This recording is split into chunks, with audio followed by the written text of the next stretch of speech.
Hi అండి, welcome to phases kitchen. ఈరోజు వీడియోలో మార్నింగ్ నుంచి ఈవినింగ్ వరకు ఏ విధంగా తింటే బరువు తగ్గుతామో ఈరోజు వీడియోలో మీకు చూపించబోతున్నాను. మన 1 మంత్ 5 kgs వెయిట్ లాస్ ఛాలెంజ్లో నేను చూపిస్తున్న ఈ హెల్దీ ఫుడ్ రెసిపీస్ని మీరు కూడా ఇంట్లో ప్రిపేర్ చేసుకొని హెల్దీగా వెయిట్ లాస్ అవ్వచ్చండి. నేను చూపిస్తున్న ఈ హెల్దీ ఫుడ్ రెసిపీస్లో ఏమేమి బెనిఫిట్స్ ఉన్నాయో మీకు తెలియాలంటే వీడియో ఎక్కడా స్కిప్ చేయకుండా చూడండి, అప్పుడే మీకు అర్థమవుతుంది. ముందుగా ఒక ఇన్ఫ్యూజ్డ్ వాటర్ని మార్నింగ్ నిద్ర లేచిన తర్వాత 7కి తీసుకుని ఒక డ్రింక్ని నేను ముందు వీడియోలో చూపించినటువంటివి ఏదైనా ఒకటి తయారు చేసుకొని తీసుకోండి. మన 1 మంత్ 5 kgs వెయిట్ లాస్ ఛాలెంజ్లో మార్నింగ్ నుంచి ఈవినింగ్ వరకు హెల్దీ ఫుడ్ రెసిపీస్ని ఏ విధంగా తయారు చేయాలో దీని ప్రాసెస్ ఏంటి వీడియోకి వెళ్ళి చూసేయండి. ముందుగా మనం మార్నింగ్ బ్రేక్ఫాస్ట్ తయారు చేసుకోవడానికి ఒక బౌల్లో 2 టీ స్పూన్ల వరకు రాగి పిండి వేసుకోవాలి. అలాగే దీంట్లో 1/2 కప్పు వరకు వాటర్ వేసుకోవాలి. ఈ రాగిపిండిలో గడ్డలేమి లేకుండా ఈ రాగిపిండిని ఈ వాటర్లో మొత్తం మిక్స్ అయ్యేటట్టు ఒకసారి బాగా కలుపుకోవాలి. ఈ రాగులు మన ఆరోగ్యానికి ఎంతో మేలు చేసే ఒక అద్భుతమైన తృణధాన్యం అండి. రాగుల్లో కాల్షియం, ఐరన్, ఫైబర్ వంటి పోషకాలు పుష్కలంగా ఉంటాయి. ఇప్పుడు ఈ రాగిపిండి వాటర్ని గడ్డలేమి లేకుండా కలుపుకొని పక్కన పెట్టేసుకోవాలి. ఇప్పుడు స్టవ్ మీద ఒక ప్యాన్ పెట్టుకొని 1 కప్పు వరకు వాటర్ వేసుకోవాలి. ఇప్పుడు ఈ వాటర్ మరగడం స్టార్ట్ అయిన తర్వాత మనం కలిపి ఉంచుకున్న ఈ రాగిపిండి వాటర్ని ఈ వాటర్లో వేసుకొని మొత్తం మిక్స్ అయ్యేటట్టు ఒకసారి బాగా కలుపుకోవాలి. ఇప్పుడు ఈ రాగి జావ చిక్కబడేంత వరకు ఒక 5 నిమిషాలు మీడియం ఫ్లేమ్లో మరిగించుకోవాలి. ఈ రాగులు ఎముకలను బలోపేతం చేయడంలో, రక్తహీనతను నివారించడంలో, జీర్ణక్రియను మెరుగుపరచడంలో సహాయపడతాయండి. అలాగే షుగర్ లెవెల్స్ని కంట్రోల్లో ఉంచడంలో కూడా రాగులు బాగా పనిచేస్తాయి. ఈ రాగి జావ చిక్కబడిందండి. ఇప్పుడు ఈ విధంగా ఉంటే సరిపోతుంది. ఇప్పుడు స్టవ్ ఆఫ్ చేసేసుకొని రాగి జావని పక్కన పెట్టుకొని చల్లారనివ్వాలి. ఇప్పుడు ఒక జ్యూసర్ జార్లో ఒక 10 బాదం పప్పుని నానబెట్టుకొని పొట్టు తీసుకున్నవి వేసుకోవాలి. ఇప్పుడు దీంట్లోనే 1/2 కప్పు వరకు యాపిల్ ముక్కలు వేసుకోవాలి. ఇప్పుడు దీంట్లోనే 2 ఖర్జూరం వేసుకోవాలి. దీంట్లోనే 1/2 teaspoon chia seeds, 1/2 teaspoon flax seeds వేసుకోవాలి. దీంట్లోనే మనం ముందుగానే కాచి చల్లార్చిన రాగి జావను వేసుకోవాలి. ఇప్పుడు ఈ జ్యూసర్ జార్ మీద మూత పెట్టుకొని వీటిని అన్నిటినీ కూడా స్మూత్గా జ్యూస్ చేసుకోవాలి. ఈ విధంగా చేసుకున్న రాగి స్మూతీని ఒక గ్లాస్లోనికి సర్వ్ చేసుకోవడమే. ఇప్పుడు ఈ రాగి స్మూతీ మీద కొన్ని కట్ చేసిన బాదం పప్పుల్ని గార్నిషింగ్ చేసుకుంటే చాలా టేస్టీగా ఉంటుందండి.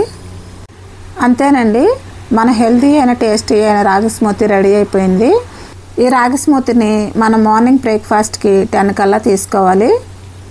ఈ రాగి స్మూతీ తీసుకున్న తర్వాత మనకు మధ్యాహ్నం వరకు ఎటువంటి ఆకలి అనిపించదండి.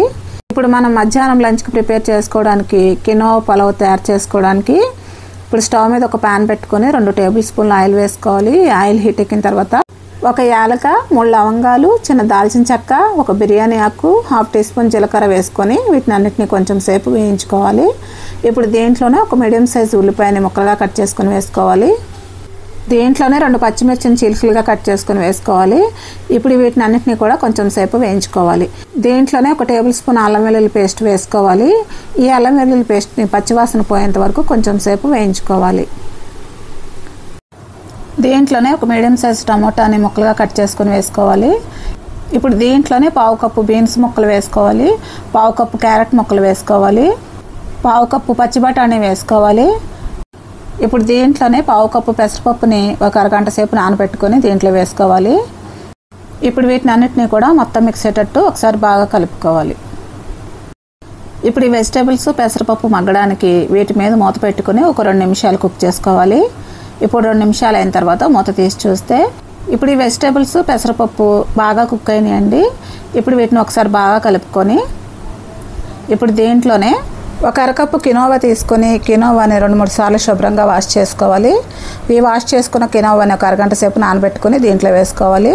ఇప్పుడు దీంట్లోనే 1/2 టీ స్పూన్ పసుపు, 1 టీ స్పూన్ ధనియాల పొడి, 1 టీ స్పూన్ కారం, 1/2 టీ స్పూన్ గరం మసాలా పొడి, రుచికి తగినంత సాల్ట్ వేసుకోవాలి.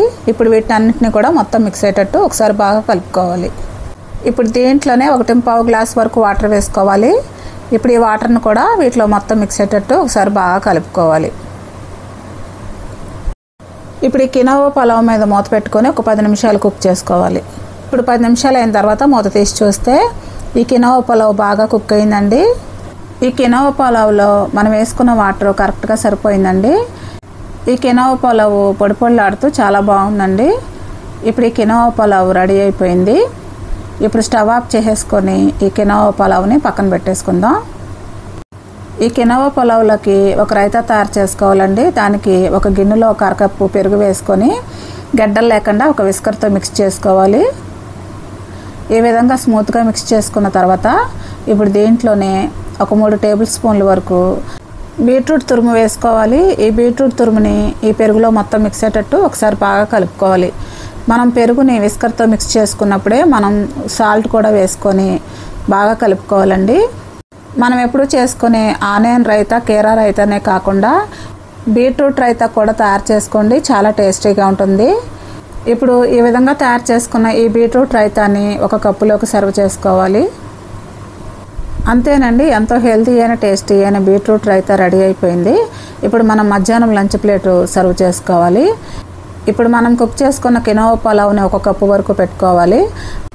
అలాగే మనం తయారు చేసుకున్న బీట్రూట్ రైతాని ఒక కప్పు వరకు తీసుకోవాలి.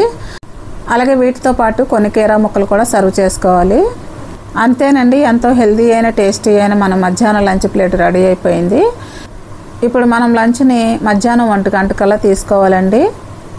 మరలా మనకు సాయంత్రం 4 గంటలకు ఆకలేస్తే ఒక ఫ్రూట్ కానీ నేను చూపించిన మకనా స్నాక్ కానీ తయారు చేసుకొని తీసుకోవచ్చు. ఇప్పుడు ఈవినింగ్ డిన్నర్కి మనం ప్రిపేర్ చేసుకోవడానికి ఒక బౌల్లో 1 కప్పు వరకు అటుకులు వేసుకోవాలి. ఇప్పుడు ఈ అటుకులు మునిగేంత వరకు వాటర్ వేసుకొని ఈ అటుకుల్ని 2-3 సార్లు శుభ్రంగా వాష్ చేసుకోవాలి.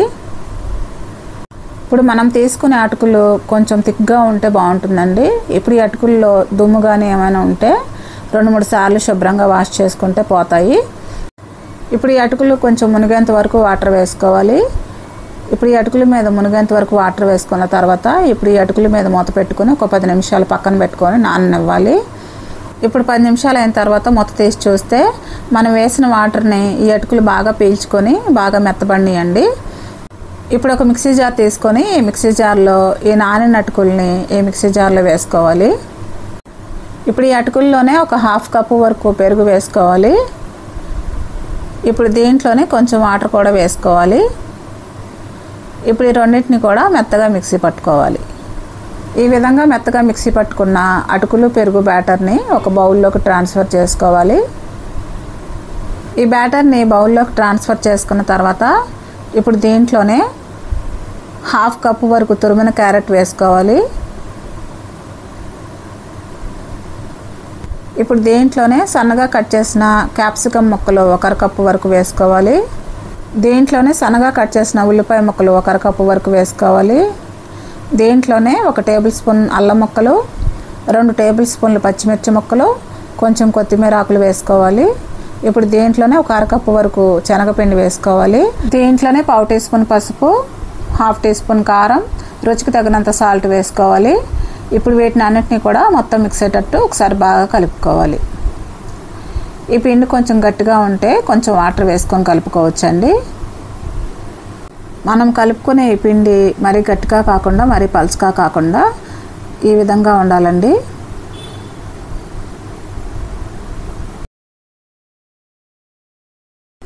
పిండి ఈ విధంగా కలుపుకున్న తర్వాత ఇప్పుడు ఈ పిండిలో 1/2 టీ స్పూన్ వంట సోడా వేసుకోవాలి. ఇప్పుడు ఈ వంట సోడా మీద 2 టీ స్పూన్లు వాటర్ వేసుకోవాలి. ఇప్పుడు ఈ వంట సోడా కూడా ఈ పిండిలో మొత్తం మిక్స్ అయ్యేటట్టు ఒకసారి బాగా కలుపుకోవాలి. బ్యాటర్ కన్సిస్టెన్సీ ఈ విధంగా ఉండాలండి. బ్యాటర్ కన్సిస్టెన్సీ ఈ విధంగా ఉంటే సరిపోతుంది. ఇప్పుడు ఈ బ్యాటర్ని పక్కన పెట్టేసుకొని ఇప్పుడు స్టవ్ మీద ఒక ప్యాన్ పెట్టుకొని 1 టీ స్పూన్ ఆయిల్ వేసుకోవాలి. ఈ ఆయిల్ హీట్ ఎక్కిన తర్వాత మనం రెడీ చేసుకున్న ఈ పిండిని 2 గరిటెల వరకు వేసుకొని ఈ ప్యాన్లో కొంచెం స్ప్రెడ్ చేసుకోవాలి. పిండిని ఈ విధంగా స్ప్రెడ్ చేసుకున్న తర్వాత ఇప్పుడు ఈ ప్రోటీన్ దోశ మీద 1 టీ స్పూన్ ఆయిల్ వేసుకోవాలి. ఇప్పుడు ఈ ప్రోటీన్ దోశని ఒక 2 నిమిషాలు మీడియం ఫ్లేమ్లో కుక్ చేసుకోవాలి. 2 నిమిషాలు మీడియం ఫ్లేమ్లో కుక్ చేసుకున్న తర్వాత మళ్ళీ రెండో వైపుకు తిప్పుకోవాలి. ఇప్పుడు రెండో వైపు కూడా 1 టీ స్పూన్ ఆయిల్ వేసుకోవాలి. ఇప్పుడు రెండో వైపు కూడా ఈ ప్రోటీన్ దోశని 2 నిమిషాలు మీడియం ఫ్లేమ్లో కుక్ చేసుకున్న తర్వాత ఒక ప్లేట్లోకి తీసేసుకోవడమేనండి. ఇదే విధంగా ఇంకొక ప్రోటీన్ దోశ కూడా వేసుకోవాలండి. ఈ ప్రోటీన్ దోశలకి చట్నీ అవసరం లేదండి. ఈ విధంగా తిన్నా కూడా చాలా టేస్టీగానే ఉంటాయి. ఇప్పుడు మనం వేసుకున్న 2 ప్రోటీన్ దోశలతో పాటు కొన్ని కీరా ముక్కలు కూడా సర్వ్ చేసుకోవాలండి. అంతేనండి, మనం 1 మంత్ 5 kgs వెయిట్ లాస్ ఛాలెంజ్లో 14వ రోజు మార్నింగ్ నుంచి ఈవినింగ్ వరకు హెల్తీ ఫుడ్ రెసిపీస్ని ఎంతో ఈజీగా టేస్టీగా తయారు చేయడం చూశారు కదా. మరి ఈ వెయిట్ లాస్ వీడియో మీకు నచ్చితే కనుక కమెంట్ రూపంలో తెలియచేయండి. మరిన్ని వెయిట్ లాస్ వీడియోస్ కోసం మన ఛానల్ సబ్స్క్రైబ్ చేసుకుని బెల్ ఐకాన్ ప్రెస్ చేయండి. మీ ఫ్రెండ్స్కి రిలేటివ్స్కి షేర్ చేయండి. Thanks for watching.